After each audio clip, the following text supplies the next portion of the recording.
Hello students, कैसे हो आप लोग। मैं अभिषेक तिवारी आपका स्वागत करता हूं हमारे इस प्यारे YouTube channel the last study पर। तो जैसा कि हम लोगों ने सीरीज स्टार्ट किया है जो आपको आपके बोर्ड एग्ज़ाम में आपके मार्क्स को श्योर कराएगी, ठीक ना।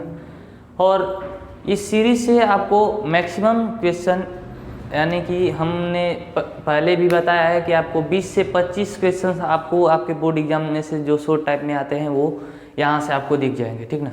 उनके कॉन्सेप्ट, लैंग्वेज यहाँ से दिख जाएंगे, ठीक है। तो आइए हमारे साथ इन क्वेश्चंस को करिए, मार्क्स को अपने एंश्योर करिए एंड अपने फ्रेंड्स को भी बताएं कि वो भी आएँ और हमारे साथ इन क्वेश्चंस को करें, ठीक है। इन क्वेश्चन में किसी को मिस नहीं करना है स्टूडेंट्स, क्योंकि ये जो सारे क्वेश्चंस हैं वो आपको सारे कंसेप्ट, जो इम्पोर्टेंट कंसेप्ट हैं जो आपके बोर्ड एग्जाम में क्वेश्चंस जहाँ से आते हैं वे सारे यहाँ पर लिए गए हैं, ठीक ना। तो चलिए हम लोग स्टार्ट करेंगे, ठीक है। और फर्स्ट क्वेश्चन है आपका 1/3x + 1/2y बराबर का 7, ठीक है। सॉरी 13/6 है ना, 13/6। और 1/2x + 1/3y बराबर का 2 को विलोपन विधि से हल करें। हमने विलोपन ही क्यों लिया स्टूडेंट्स, क्योंकि आपको आपके बोर्ड एग्जाम में केवल विलोपन का इक्वेशन पूछा जाता है, ठीक ना। क्यों, एक को विलुप्त करिए और दूसरे का वैल्यू निकालकर फिर पहले का वैल्यू निकालिए, ठीक है। विलोपन विधि से हल करें, ठीक ना। पहले तो हमको ये चेक करना होगा कि ये रैखिक समीकरण युग्म है कि नहीं, ठीक ना। तो रैखिक समीकरण युग्म होने के लिए क्या होता है स्टूडेंट्स कि जो आपका चर वैल्यू होती है, चर वैल्यू का घात जो होता है वो एक धनात्मक पूर्णांक होना चाहिए, ठीक है। और यहाँ पर हम देख रहे हैं कि ये क्या है, हर के रूप, अंश बटे हर के रूप में लिखा है, यानी कि x जब ऊपर जाएगा तो इसका क्या हो जाएगा, -1 हो जाएगा, जो कि ऋणात्मक पूर्णांक है। और रैखिक समीकरण युग्म होने के लिए धनात्मक पूर्णांक होना चाहिए चर का घात, ठीक है। तो आइए देखते हैं कैसे करेंगे। पहले इनके घात को धनात्मक पूर्णांक के रूप में चेंज करेंगे और फिर इनको हल करेंगे, ठीक है।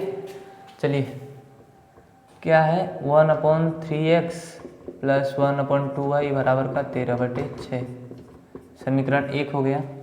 1/2x + 1/3y बराबर का 2, समीकरण 2 हो गया, ठीक ना। अब यहाँ पर क्या करेंगे ना कि इनकी घात को धनात्मक बनाने के लिए यहाँ पर माना 1/x बराबर u तथा 1/y बराबर का v, ठीक ना। इसलिए 1 ये क्या हो जाएगा, u/3 + 1/2 यानी कि v/2 बराबर का 13/6, ठीक ना। और यहाँ से ये क्या हो जाएगा आपका, 3 और 2 का एलसीएम लेंगे तो ये हो जाएगा 2u + का 3v और बटे का 6 बराबर का 13/6। 6 कैंसिल हो जाएगा और यहाँ से आपका जो नया समीकरण मिलेगा वो क्या होगा, जो कि रैखिक समीकरण होगा 13। ये हो गया समीकरण 3, ठीक है। वैसे ही 1/x और 1/y की जगह क्या रखेंगे, u और v सेकेंड इक्वेशन में भी रखेंगे। तो ये क्या हो जाएगा, u/2 + v/3 बराबर का 2। तो यहाँ से एलसीएम लेंगे, वही बात हो जाएगी। फिर ये हो जाएगा 3u + का 2v, जस्ट विपरीत हो जाएगा और 6 बराबर का 2 हो गया ये। और यहाँ से ये क्या हो जाएगा, जो एक और रैखिक समीकरण युग्म मिलेगा वो क्या हो जाएगा, 3u + 2v बराबर का 12। ये हो गया चौथा, ठीक ना। हमने क्या किया कि बस 1/x और 1/y की जगह u तथा v माना और इनको रैखिक समीकरण युग्म में चेंज कर दिया, ठीक ना। अब क्या करेंगे कि विलोपन विधि से हमको हल करना है, और विलोपन विधि से हल करने के लिए क्या किया जाता है कि जो जिस चर को विलुप्त करना हो आपको, ठीक ना, आप किसी भी चर को विलुप्त कर सकते हैं। तो जिस चर को विलुप्त करना उस चर के पहले समीकरण के गुणांक का गुणा दूसरे चर में करेंगे, सॉरी दूसरे समीकरण करके, और दूसरे समीकरण के उसी चर के गुणांक का गुणा पहले समीकरण में करेंगे। ठीक है, चलिए तो फिर करते हैं। यहाँ पर लिखेंगे समीकरण 3 में 2 तथा 2 में 3 से गुणा करने पर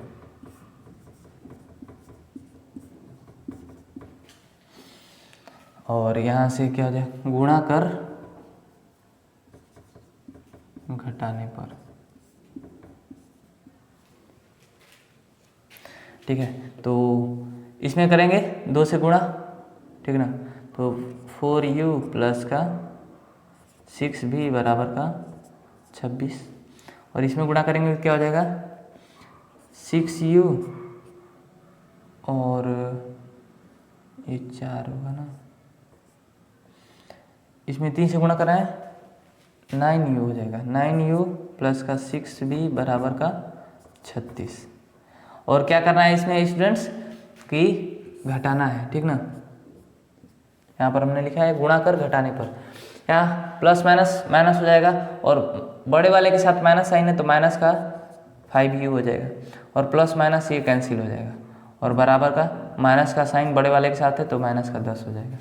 तो u यहाँ से क्या आ गया स्टूडेंट्स, ये आ गया आपका 2, यहाँ से u क्या आ गया 2 आ गया।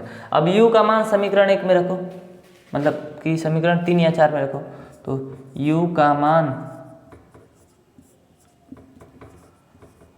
समीकरण 3 में, ठीक ना, तो 2 × 2 प्लस का 3v बराबर का 13, यहाँ से क्या हो जाएगा 4 उधर जाएगा तो माइनस हो जाएगा, ठीक ना, तो 3v बराबर का 13 माइनस 4, यहाँ से भी क्या आ जाएगा आपका 9/3 बराबर का 3।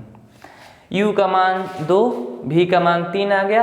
अब यहाँ पर वैल्यू रख दो, 1/x 1/y की तुलना 2 और 3 से कर दोगे, आपका जो आंसर आ जाएगा वही आपका x और y का वैल्यू होगा। तो यहाँ पर करेंगे, चूँकि 1/x बराबर का u या 1/x बराबर u की वैल्यू क्या है 2, यहाँ से x क्या हो जाएगा तिर्यक गुणा करो, या फिर ऐसे ही जब इसको ऊपर ले जाओगे तो ये 1/में आ जाएगा, तो x बराबर 1/2 हो जाएगा, और 1/y बराबर का भी है, और 1/y बराबर का 3, ये y बराबर 1/3, तो ये आपका आंसर हो गया, ठीक ना। x और y का वैल्यू x 1/2 y 1/3, ठीक है। तो होपफुली आपको समझ में आ गया, कुछ करना नहीं था स्टूडेंट्स, पहले आपको रैखिक समीकरण युग्म में चेंज करना था। और एक बात ध्यान रखिए कि रैखिक समीकरण युग्म आपको बनाना है तो उनका जो चर है उनका घात धनात्मक पूर्णांक होना चाहिए, क्या धनात्मक पूर्णांक, ओके। चलो होपफुली समझ में आ गया होगा आपको, ठीक ना। नेक्स्ट क्वेश्चन पर चलेंगे, और ये आपके सीरीज का 21वां नंबर क्वेश्चन है स्टूडेंट्स। हमने बोला था कि ऐसे ही नंबरिंग होगा, ठीक ना, जिससे पता चलेगा कि कितने क्वेश्चन हो रहे हैं। 21 क्वेश्चन हुआ, ठीक है।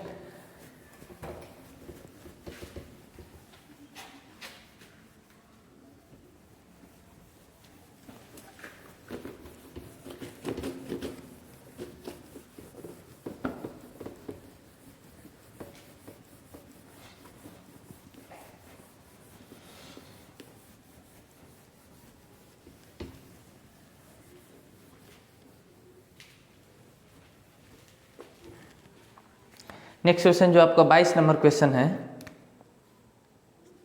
वह है आपका, वह एपी निर्धारित करें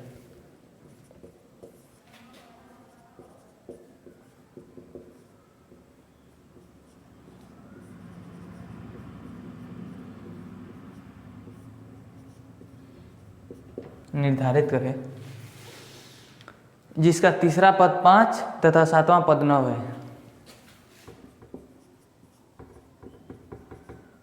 जिसका तीसरा पद 5 तथा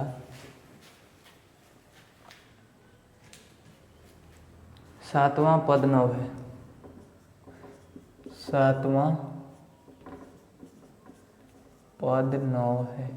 ठीक है, इसको क्या करेंगे, देखो ये समांतर श्रेणी का क्वेश्चन है। एपी आपको समांतर श्रेणी एक बतानी है जिसका तीसरा जो पद है वो 5 है और जो सातवां पद है वो आपका 9 है। ठीक है,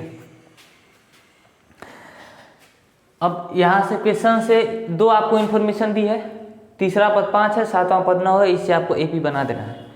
तो तीसरा पद है, इसका मतलब इसको कैसे हम लिख सकते हैं, ए तीसरा, सही है। और ए तीसरा क्या होता है, ए प्लस जितना जो भी पद रहेगा उससे एक कम डी में गुणा होता है। ठीक है, A3 बराबर 2 प्लस ए प्लस 2D। ठीक ना, यहां से A3 का वैल्यू क्या दिया है, 5 दिया है, बराबर का A प्लस 2D। ये आ गया है आपका एक इक्वेशन। ठीक है, इसी तरह ये सेकेंड इंफॉर्मेशन आपको क्या दिया है कि A7 यानी कि सातवां पद। ठीक ना, तो A प्लस 6D हो जाएगा। क्या होता है, n माइनस 1 इंटू डी होता है ना, तो 7 में से 1 घटाएंगे 6, तो 6D हो गया। यहाँ से A7 की वैल्यू क्या दिया है, 9, बराबर का A प्लस का 6D। ये हो गया इक्वेशन 2। जैसे हम लोगों ने नेक्स्ट क्वेश्चन में किया अभी कि x और y का वैल्यू निकालना था, वैसे ही दो चर यहाँ पर आ गए A और D। ठीक ना, अब इनको सोल्व करो, जैसे हम लोगों ने सोल्व किया था, विलोपन से कर लो या फिर प्रतिस्थापन से, वज्रगुणन से, इनको भी उन तीनों विधियों से कर सकते हो। सोल्व करो, A और D का वैल्यू निकाल दो। ठीक ना, उसके बाद हम AP को लिख देंगे।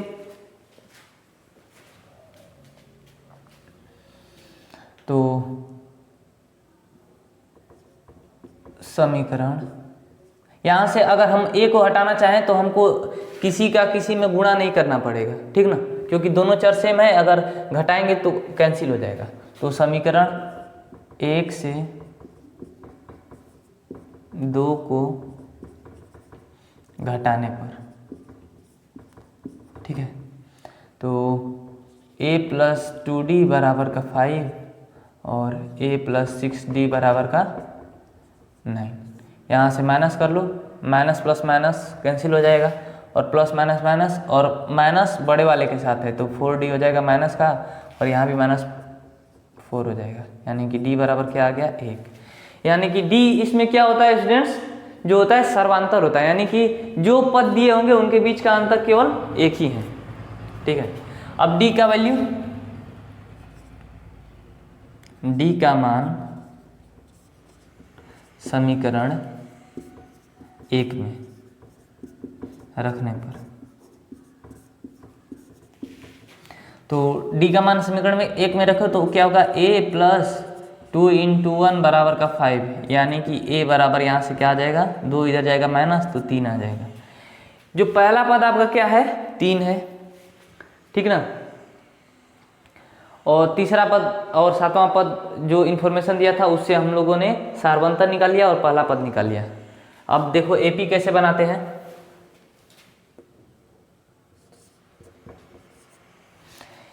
AP बराबर क्या होता है, A plus D, A plus 2D, A plus 3D, A plus 4D, A plus 5D, dot dot dot ऐसे ही चलता जाएगा। ये अपरिमित, ये क्या है, AP होगा। ठीक ना, तो A का वैल्यू यहाँ से क्या रखेंगे, तो AP बराबर क्या हो जाएगा, A क्या है, 3 और प्लस 1 करे हुए 3 प्लस 1, 3 प्लस 1 गुणा 2 गुणा 1, 3 प्लस 3 गुणा 1, 3 प्लस 4 गुणा 1, 3 प्लस 5 गुणा 1, कॉमा डॉट डॉट डॉट। ठीक है, तो यहाँ से अब AP जो लास्ट तुम्हारा मिल जाएगा 3 प्लस 1 4, और 3 प्लस 2 5, 3 प्लस 3 6, 3 4 7 और 3 5 8, ऐसे ही आपका डॉट डॉट डॉट, एक एक अंतर के बाद 8 के बाद 9 10 11 12 13 14 ऐसे चलता जाएगा। तो ये आपका AP मिल गया। हमको दो इन्फॉर्मेशन दिया था, इनको बस हम लोगों ने लिखा, ठीक ना। उसके बाद हमको दो इक्वेशन मिल गया, ठीक ना। और इन दोनों इक्वेशन में जो हम लोग विलोपन विधि प्रयोग किए हैं उससे A कैंसिल हो गया है, D आ गया है, ठीक ना। और D का मान जब किसी समीकरण में रखोगे तो A का मान क्लियर आ जाएगा, A का मान आ गया। और AP क्या होता है कि A प्लस D, यानी कि कोई निश्चित संख्या जोड़ने पर नेक्स्ट संख्या प्राप्त होती जाती है, ठीक ना। तो वो AP होता है। तो यहाँ पर ऐसे होता है, पहला पद A, दूसरा पद A plus n-1 into D से होता है दूसरा पद। तो 2 में से 1 को घटाएंगे तो 1 बचेगा, तो 1D हो गया। 3 में से 1 घटाएंगे 2D हो गया, 4 में से 1 घटाएंगे 3D हो गया, 5 में से 1 घटाएंगे, ऐसे ही चलता जाता है, ठीक है। चलो फिर नेक्स्ट क्वेश्चन पर चलेंगे।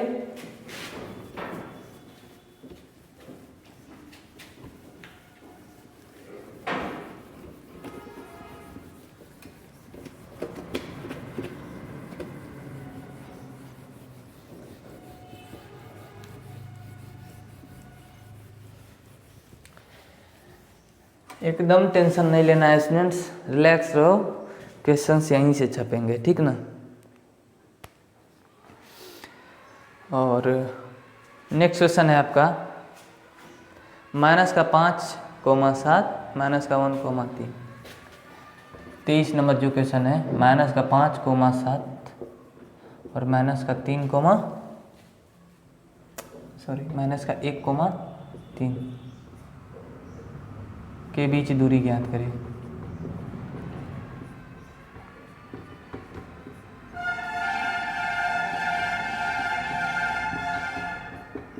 ये कोऑर्डिनेट ज्योमेट्री का आपका क्वेश्चन है, ठीक है। दो बिंदुओं के बीच की दूरी हमको ज्ञात करने के लिए जो फॉर्मूला होता है, दूरी सूत्र क्या होता है इनके लिए,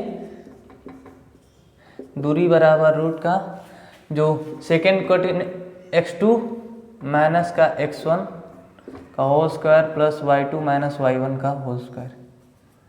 या फिर ऐसे भी कर सकते हो, क्योंकि होल स्क्वायर है तो बात सेम आ जाएगी, x1 माइनस x2 का होल स्क्वायर और प्लस y1 माइनस का y2 का होल स्क्वायर। ये फॉर्मूला होता है दूरी का आपका, ठीक ना। तो इस पर रख दो, बस आपका आंसर आ जाएगा। और ये कोऑर्डिनेट ज्योमेट्री का है, ये दो कोऑर्डिनेट हैं, ठीक ना। इनको जब ग्राफ पेपर पर करोगे तो जब कोई पॉइंट आएगा, दो पॉइंट कोई हो, एक -x यानी कि नीचे कोई पॉइंट होगा, इधर कोई पॉइंट होगा, ठीक ना।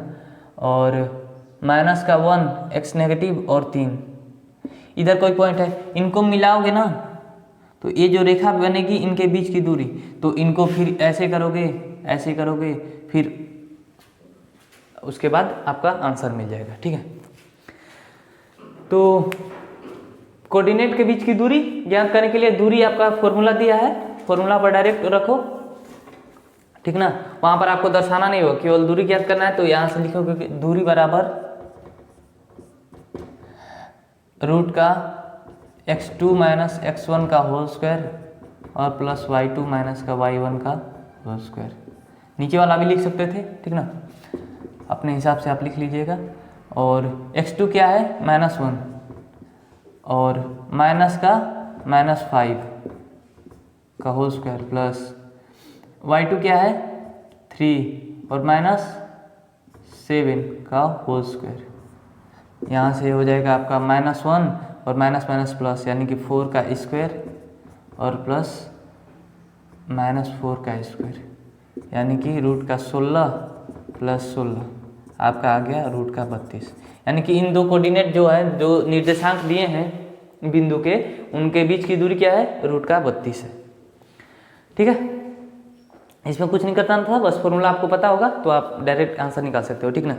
और यही मूल बिंदु से दे दे तो मूल बिंदु के निर्देशांक, मान लो कि कोई कोऑर्डिनेट दे दिया, एक कोऑर्डिनेट कोई दे दिया और बोला कि 5 और 3 दे दिया और बोला कि मूल बिंदु से दूरी ज्ञात करें। तो मूल बिंदु क्या होता है, निर्देशांक 0 0, ठीक है। तो वहाँ पर भी यही फॉर्मूला अप्लाई करेंगे, x और y का वैल्यू 0 हो जाएगा, ठीक ना। एक तो डायरेक्ट कर दोगे x² प्लस y², ये जो वैल्यू होगी उनको जोड़ दोगे, 5 का स्क्वायर प्लस 3 का स्क्वायर और 25 और 9, यानी कि रूट का 34, यानी कि 0, 5 और 5, 3 अगर कोऑर्डिनेट दिया हो तो इनके बीच की दूरी क्या होगी, रूट का 34, मूल बिंदु से जो दूरी होगी। ठीक है, तो मूल बिंदु दिया रहेगा तो ऐसे करोगे, अदरवाइज ये आपका फॉर्मूला है। ठीक है, चलो फिर नेक्स्ट क्वेश्चन पर चलेंगे।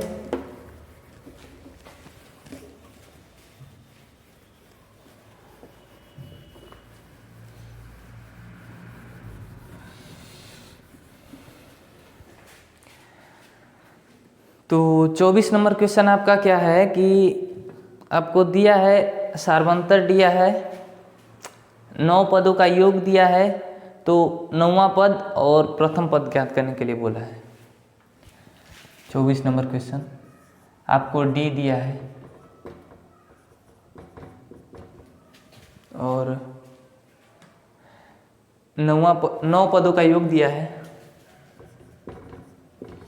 तो A9 तथा A ज्ञात करें, यानी कि 9वां पद और प्रथम पद ज्ञात करना है आपको।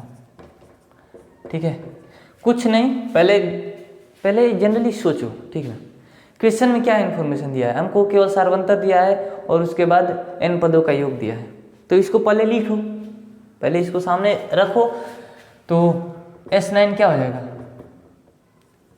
n/2, पहले लिख दो ना, Sn का फॉर्मूला हो n/2 into 2a plus n-1 into D, यही होता है आपका फॉर्मूला n पदों के योग का। और ये क्या दिया है S9, तो ये क्या हो जाएगा 9/2, 2 इंटू ए और प्लस का 9 माइनस 1 इंटू डी हो जाएगा। यहाँ से ये क्या हो जाएगा, S9 क्या दिया है 75, 9/2 टू 2a प्लस का 8d। यहाँ से इसको करोगे 2 का गुणा 75 से करोगे तो 70 70 140 यानी कि 150 बराबर का 9 2a प्लस का 8d। और यहाँ से 9 भाग में आ जाएगा तो 2a प्लस 8d बराबर का 150/9। ठीक है, कुछ नहीं किया है, एसन जो दिया था हम लोगों ने उसको किया तो ये ऐसा आ गया। ठीक ना, एक इक्वेशन जैसा आ गया। ठीक है, और हमको क्या ज्ञात करना है, ए 9वां पद ज्ञात करना है। सार्वंतर दिया है 5, तो 5 की वैल्यू यहाँ पर करो, सार्वंतर की वैल्यू यहाँ रखो, d बराबर 5, इसको समीकरण नंबर 1, समीकरण 1 में रखने पर हम केवल इन्फॉर्मेशन का यूज कर रहे हैं स्टूडेंट्स, अब इस बात को क्लियर करिएगा। ठीक है, 2a प्लस 8 इंटू 5 बराबर का 150/9। यहाँ से 2a और 40 है, इधर जाएगा तो माइनस का हो जाएगा, यानी कि 150/9 माइनस का 40। और यहाँ से 2a बराबर क्या हो जाएगा 9 LCM, तो 150 माइनस 1 गुणा 9 9 9 चौका 36 360 हो जाएगा ये। तो यहाँ से 2a बराबर का माइनस का 210/9, 2 से 105 बार में। ठीक ना, यहाँ से a बराबर माइनस का 105/9। a की वैल्यू क्या होगी, माइनस का 105/9 होगी। ठीक है, सार्वंतर दिया है 5। ठीक है,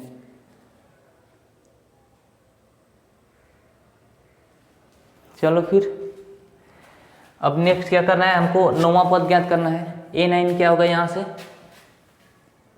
A9 बराबर क्या होगा a plus n-1 into D, an होता है। तो A9 यहाँ से लिखेंगे तो क्या हो जाएगा a प्लस 9-1 इंटू डी, वहीं A9 बराबर का a क्या आया है माइनस का 105/9 और प्लस का 8 इंटू 5। ठीक है, यहाँ से A9 क्या हो जाएगा माइनस का 105/9 और प्लस का 40। यहाँ से हो जाएगा A9 जो हो जाएगा 4 9 36 माइनस का 105 प्लस 360/9। यहाँ से A9 हो जाएगा आपका 360 में से 105 को घटाएंगे कितना बचेगा 255/9। ठीक ना, और पूरा पूरा कटेगा कि नहीं, 9 दूना 18, 7 नहीं, पूरा पूरा नहीं कटेगा, तो A9 को ऐसे ही छोड़ दो, 255/9। तो हमको A भी मिल गया और A9 भी मिल गया, ठीक है, 255/9। तो बस कुछ नहीं किया हम लोगों ने, जो इन्फॉर्मेशन दी थी, S9 दिया था, बस उसको सॉल्व किया, उसमें D का वैल्यू रख दिया, ठीक है। हम लोगों ने उससे क्या निकाल लिया, A, और A की वैल्यू यहाँ पर रखा, D की वैल्यू रखा, तो A9 आपका आ गया 255/9, ठीक है। तो होपफुली आपको समझ में आ गया होगा, ठीक है। नेक्स्ट क्वेश्चन पर चलेंगे।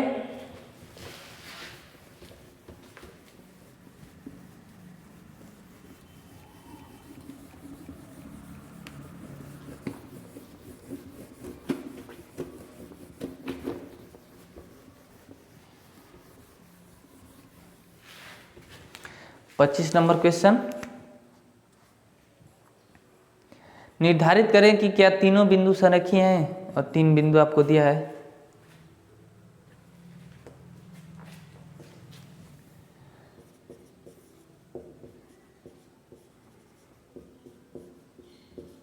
निर्धारित करें कि क्या तीनों बिंदु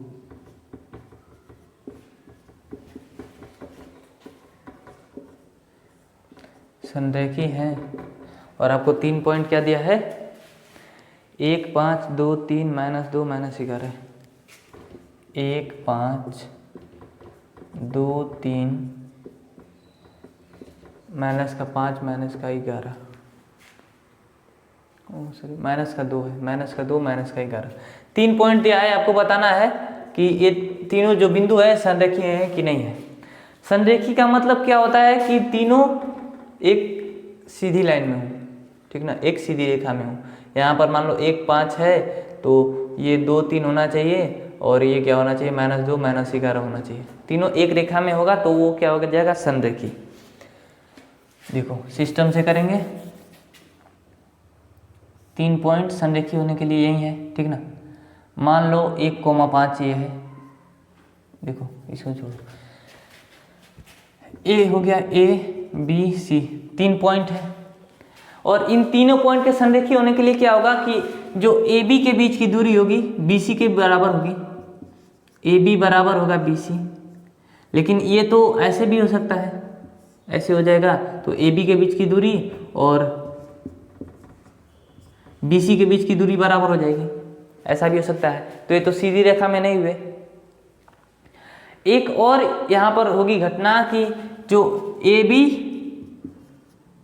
प्लस जो BC होगा वो AC के बराबर होगा। देखो AB और BC जो होगा AC के बराबर होगा। यहाँ से क्या समझ में आ गया कि AB और BC बराबर AC यहाँ पर नहीं होगा। मान लो यहाँ पर 1 है और 1 है, ठीक ना, तो ये क्या हो जाएगा, राइट एंगल ट्रायंगल हो जाएगा, ठीक है। और राइट एंगल ट्रायंगल हो जाएगा तो यहाँ पर कर्ण आ जाएगा जो कि होगा √2। AC के बीच की दूरी क्या हो जाएगी, √2 हो जाएगी।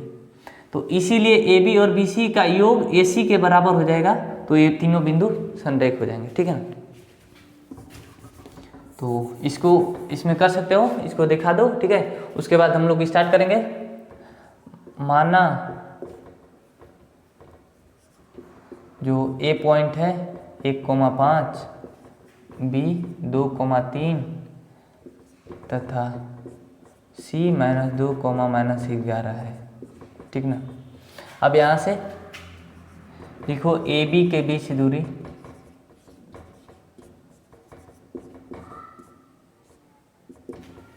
AB के बीच की दूरी क्या होगी, x2 - x1 और y2 - y1 का होल स्क्वायर को जोड़ दो, ठीक है।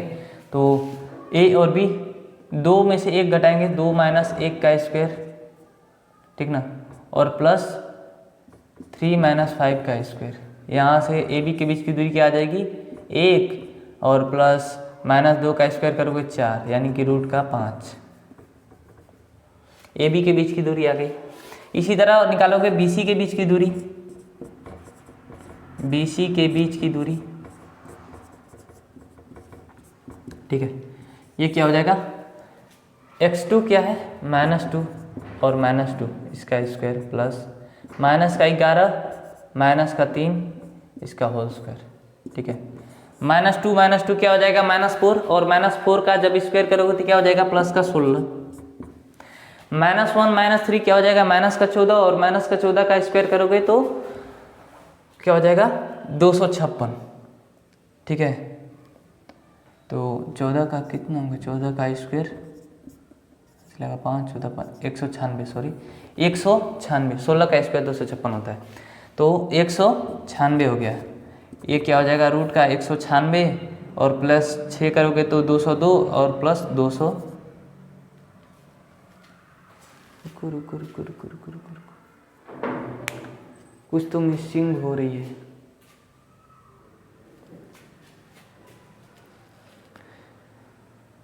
ABC x2 - x1 2 - 1 ठीक है, 3 - 5 किए हैं तो 2 आया है, 2 का स्क्वायर 4 यानी कि रूट 5 हो गया, ये तो ठीक है। और BC -2 और -2 4 का स्क्वायर। ठीक है, और -11 -3 ठीक है, तो ये क्या हो जाएगा 96 और 16 जोड़ोगे तो क्या हो जाएगा 96 6 102 यानी कि 212। ठीक है, अब AC निकालो, AC के बीच दूरी। अब इसको देखोगे ठीक ना, तो -2 -1 -2 -1 का स्क्वायर प्लस -11 -5 का स्क्वायर। ठीक है, यहाँ से -3 हो जाएगा और इसका स्क्वायर 9 -11 और -1 क्या हो जाएगा -16। ठीक है, -5 तो -16 का स्क्वायर करोगे, 16 का स्क्वायर 16 × 6 = 96 9 16 9 25 256। यहाँ से क्या हो जाएगा 256 4 60 और 5 265। ठीक है, तो यहाँ पर जो AC है AC बराबर AB + BC नहीं है। ठीक ना, इन दोनों को जोड़ोगे तो इसके बराबर नहीं आएगा। ठीक है, तो ये आपका आंसर हो गया कि तीनों बिंदु क्या है संरेखी नहीं है। ठीक है, चलो फिर नेक्स्ट क्वेश्चन पर चलेंगे। और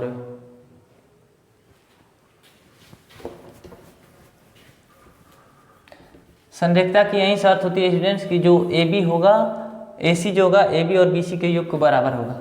ठीक है,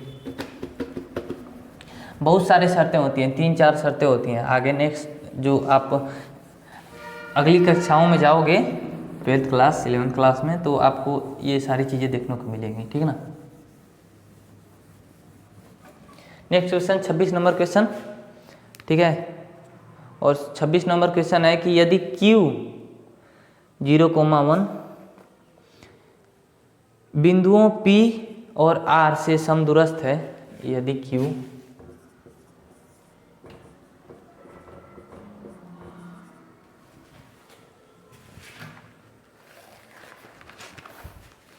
0,1 बिंदुओं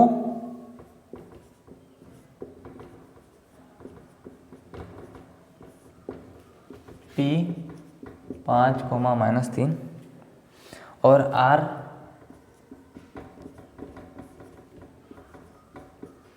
x, 6 से समदूरस्थ है तो x का मान ज्ञात करें।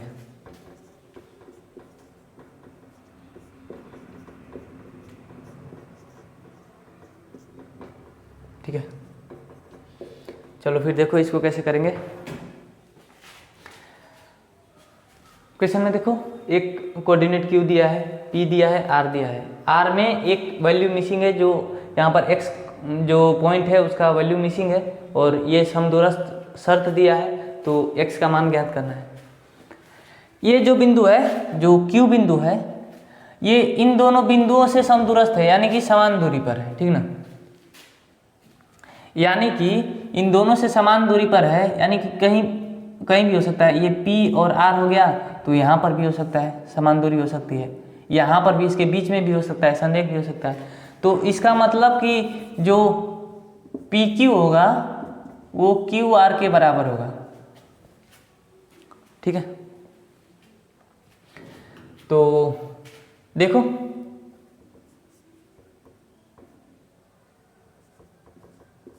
दिया है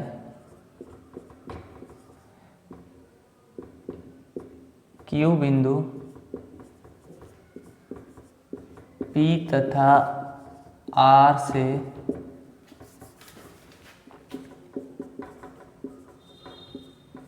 समदूरस्थ है, इसलिए क्या होगा, जो PQ होगा QR के बराबर होगा। और PQ निकालने के लिए क्या करेंगे, दूरी सूत्र का फॉर्मूला लगाएंगे, ठीक ना। दूरी सूत्र लगाएंगे। दूरी सूत्र क्या होता है कि x2 माइनस x1 का स्क्वायर और प्लस y2 माइनस y1 का स्क्वायर, और ये भी क्या हो जाएगा, x2 माइनस x1 का स्क्वायर और प्लस y2 माइनस y1 का स्क्वायर। P और Q के लिए ये है, इस ओर है, तो P और Q, तो x2 क्या हो जाएगा, 0, 0 माइनस 5 इसका स्क्वायर प्लस 1 और माइनस माइनस प्लस 3 हो जाएगा का स्क्वायर। तो यहाँ से ये क्या हो जाएगा आपका 25 और प्लस का 16, ये क्या हो जाएगा QR, यानी कि x माइनस 0 का स्क्वायर प्लस 6 माइनस 1 का स्क्वायर, 6 माइनस 1 का स्क्वायर। यहाँ से ये क्या हो जाएगा, x स्क्वायर और प्लस का 5 का स्क्वायर, ठीक है। यहाँ से रूट का 41 और बराबर रूट का x स्क्वायर प्लस 25, दोनों पक्षों का वर्ग करो,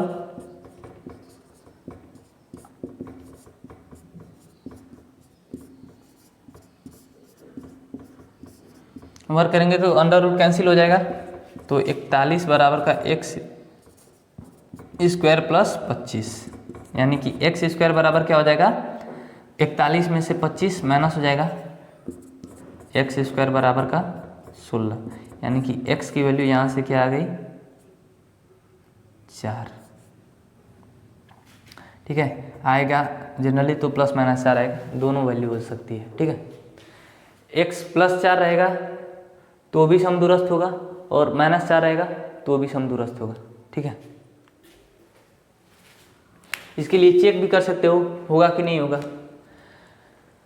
उसके लिए क्या करोगे कि इनके बीच की दूरी √41 आई है, तो प्लस 4 को रखो या माइनस 4 को यहाँ पर रखोगे तो √41 के बराबर हो जाएगा, ठीक है। तो फिर ऐसे क्वेश्चन होगा। नेक्स्ट क्वेश्चन पर चलेंगे।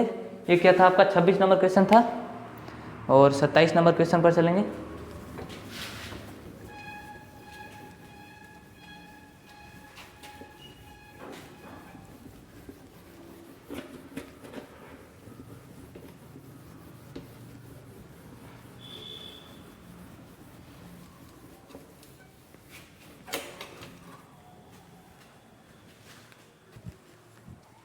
सत्ताईस नंबर पर क्वेश्चन पर चलेंगे, ठीक है। वो आपका क्वेश्चन है,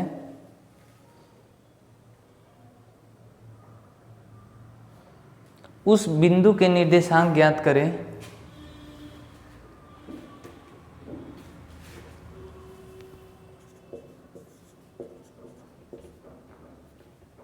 उस बिंदु के निर्देशांक ज्ञात करें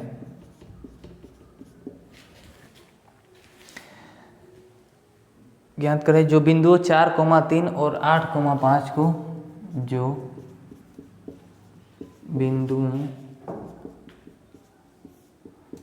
4,3 और 5,8 को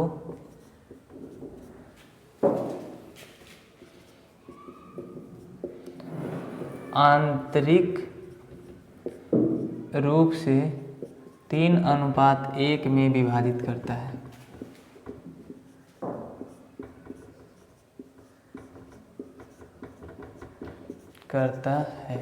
ठीक है ना।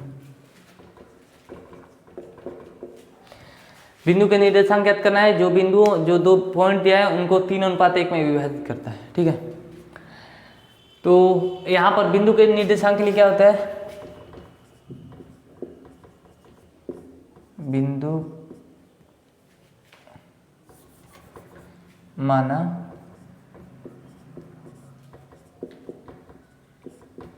वांछित बिंदु, मतलब कि जो हमको बिंदु चाहिए P x, y है। ठीक ना।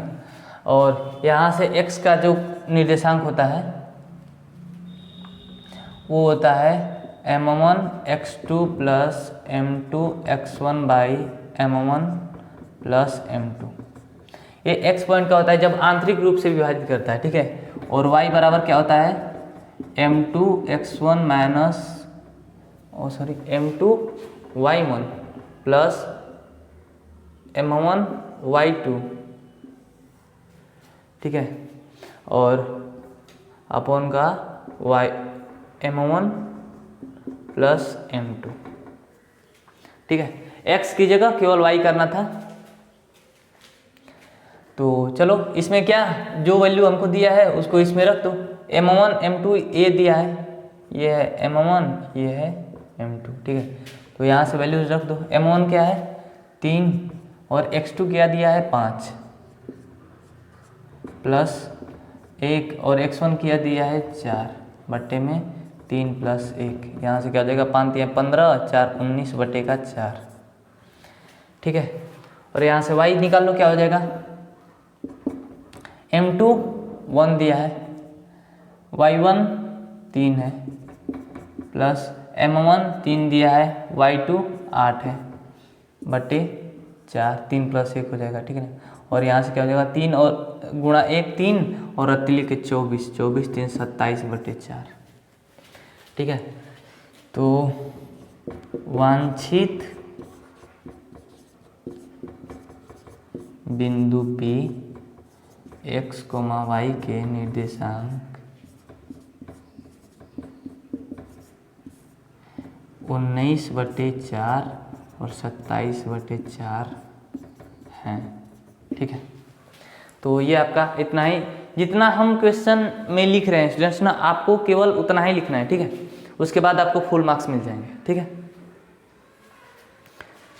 चलो फिर होपफुली आपको समझ में आएगा। ये दोनों कोऑर्डिनेट के जो होते हैं ना डिनोटिंग पॉइंट होते हैं। ठीक है, ये कोऑर्डिनेट कैसे मिलेगा, तो ये फॉर्मूला आता है, इसको डेरिवेशन किया जाता है। ठीक ना, डेरिवेट जैसे किया गया है।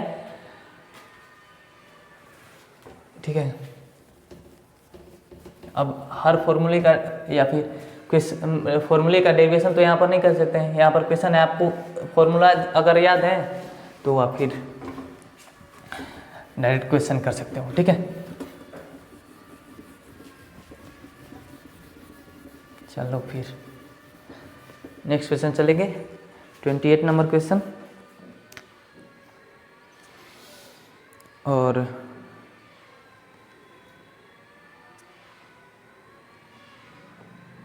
आपको दिया है त्रिभुज का क्षेत्रफल ज्ञात करें जिनके शीर्ष हैं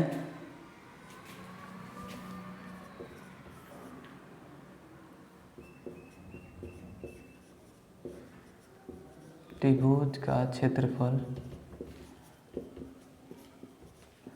ज्ञात करें जिनके शीर्ष हैं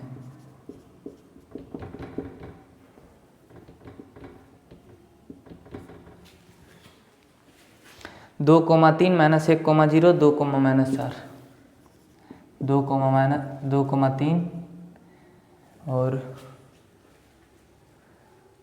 -1,0 2, -4, ठीक ना। ये तीनों पॉइंट दिया है और त्रिभुज का क्षेत्रफल ज्ञात करना है, यानी कि ये तीनों बिंदु क्या होंगे, एक त्रिभुज का निर्माण करेंगे। त्रिभुज कैसा भी हो सकता है। त्रिभुज के क्षेत्रफल का फॉर्मूला क्या होता है, त्रिभुज का क्षेत्रफल क्या होता है आपका, 1/2 x1 × y2 - y3 plus x2 × y3 - y1 और प्लस x3 × y1 - y2, ठीक है। ये आपका फॉर्मूला होता है। फॉर्मूले में बस वैल्यूज रख लो, वैल्यूज आपको दी हुई है, ठीक ना। x1 क्या है 2, क्या दिया है y2 - y3, 0 - 4 करोगे तो प्लस का 4 हो जाएगा, ठीक ना, प्लस x2 क्या है -1, y3 - y1 -4 और -3 तो -7 हो जाएगा, प्लस x3 क्या है 2, यहाँ से y1 क्या है 3 है और y2 क्या है 0 तो 3 ही हो जाएगा। यहाँ से 1/2 और 8 हो जाएगा, 2 × 4 और ये माइनस माइनस प्लस हो जाएगा, प्लस का 7 और प्लस का 6, 8 7 15, 6 21/2 वर्ग इकाई। ये आपका क्या हो जाएगा, क्षेत्रफल हो जाएगा। जो इन तीनों बिंदुओं से जो त्रिभुज बनेगा उसका क्षेत्रफल क्या हो जाएगा, 21/2 वर्ग इकाई, ठीक है। नेक्स्ट क्वेश्चन पर चलेंगे। फॉर्मूला याद होगा आपको स्टूडेंट्स, क्वेश्चन डायरेक्ट बन जाएंगे, ठीक है।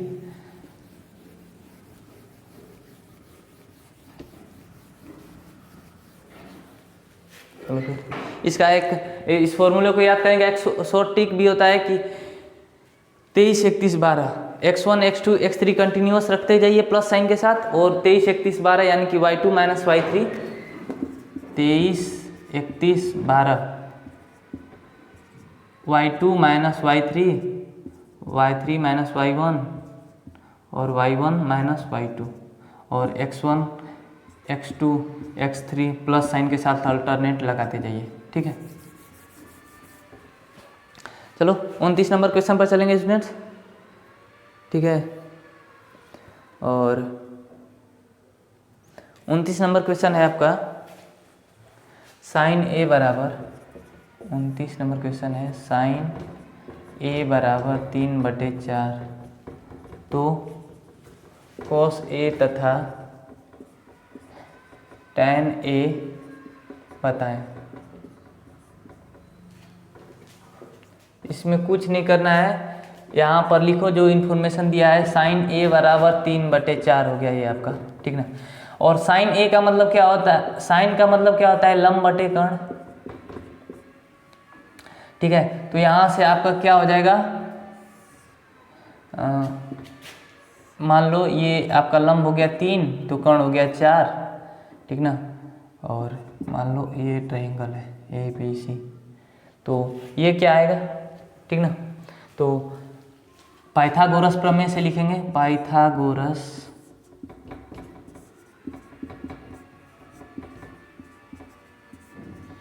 प्रमेय से AC बराबर क्या हो जाएगा, रूट का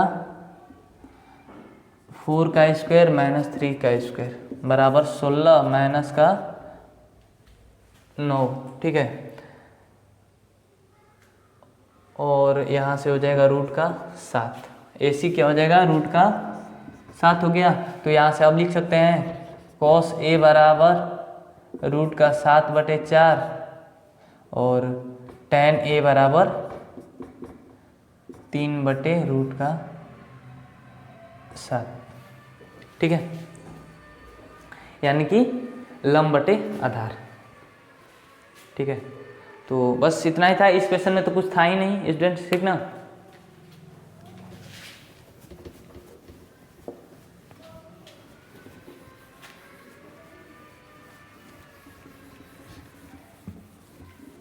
ये जो होगा क्वेश्चन आपका लास्ट क्वेश्चन होगा, ठीक ना।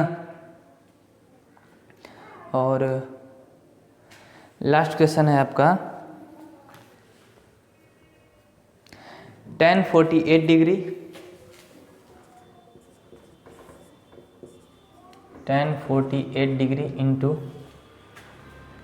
tan 23 into tan 42, tan 23 into tan 42 into tan 67 नहीं 67 ठीक है, डिग्री बराबर का 1 आपको प्रूव करना है, ठीक ना। कुछ नहीं करना है स्टूडेंट्स, यहाँ से RHS आप उठाइए, LHS कुछ नहीं करना है। देखो tan में क्या होता है ना, जब कॉम्प्लीमेंट्री एंगल हो, कॉम्प्लीमेंट्री एंगल यानी कि दो कोणों का योग, जब दो कोणों का योग 90 डिग्री होता है तो x और y जो हो गए वो कॉम्प्लीमेंट्री एंगल होते हैं, ठीक ना, यानी कि पूरक कोण होते हैं, पूरक कोण, ठीक है। और जब दो कोणों का योग 90 डिग्री हो तो tan x into tan y बराबर क्या होता है 1, ठीक है। यहाँ से देखिए ये इसका कॉम्प्लीमेंट्री एंगल है, ठीक ना। 48 प्लस 42 करेंगे तो 90 आ जाएगा, तो tan 48 into tan 42, tan 48 into tan 42, ये दो कॉम्प्लीमेंट्री एंगल साथ साथ लिख दिया अच्छा दिखने के लिए, ठीक ना। और फिर ये इसका कॉम्प्लीमेंट्री एंगल है तो ये हो जाएगा tan 23 degree into tan 67 degree, ठीक ना। पूरा कोण है, ये दोनों कोणों का योग 90 डिग्री है तो tan x into tan y बराबर क्या होता है 1 होता है, 1 और गुणा ये भी पूरा कोण है, ठीक ना, तो 1 गुणा 1 क्या हो जाएगा 1 बराबर का RHS। कुछ नहीं था, आपको ये बस पता होता कि पूरा कोण होता है तो पूरा कोण अगर दो कोणों का योग 90 डिग्री होता है तो ये क्या हो जाता है 1 हो जाता है, ठीक ना। चलिए फिर तो 30 क्वेश्चन हम लोगों ने कर लिया, 20 क्वेश्चन और बचे हैं, ठीक ना, उनको भी हम लोग कर लेंगे और 2 लेक्चर्स में, ठीक है।